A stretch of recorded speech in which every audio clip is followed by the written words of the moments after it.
தொண்டியிலிருந்து செய்த அன்வர்தீன் அப்படிங்கிறவங்க கேட்குறாங்க, விபரமில்லாத சிறு குழந்தைகள் தும்மும் பொழுது பெரியவர்கள் அல்ஹம்துலில்லாஹ் என்று கூறுகிறார்கள், இது சரியா அப்படின்னு சொல்லி கேட்குறாங்க. சொல்லலாம், அல்ஹம்துலில்லாஹ் தாராளமாக சொல்லலாம். சொன்னால் குழந்தைகளுக்கு நன்மை கிடைக்காது, சொன்னவங்களுக்கு நன்மை கிடைக்கும். உதாரணமாக நபி ஸல்லல்லாஹு அலைஹி வஸல்லம் அவங்கள்ட்ட ஒரு பெண்மணி வந்து கேட்குறாங்க, தன்னுடைய குழந்தையை தூக்கி காட்டி, அல்லாஹ்வுடைய தூதரே இந்த குழந்தைக்கு ஹஜ் கடமையா, அலிஹாதா ஹஜ் அப்படின்னு.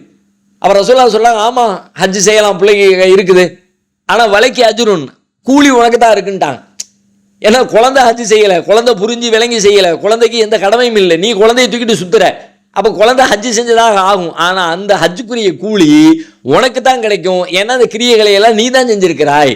அப்படி செய்யலாம் என்பதை புரிந்து கொள்ளலாம். இந்த ஹஜ்ஜை செய்யலாம்னா மற்ற அமல்களையும் எதை செய்ய வாய்ப்புள்ளதோ அந்த மாதிரி அமல்களையும் செய்யலாம் என்பது நமக்கு விளங்குகிறது.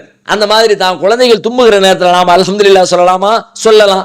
அதற்குரிய கூலி சொன்னவர்களுக்கு கிடைக்கும். அது மட்டும் இல்லை, தும்முனா அல்ஹம்துலில்லாஹ் சொல்ல வேண்டும் என்கிற பாடத்தையும் அதன் வழியாக நம்ம பிள்ளைங்களுக்கு கற்றுத்தருகிறோம் என்கிற செய்தியும் அதுக்குள்ளே இருக்கிறது.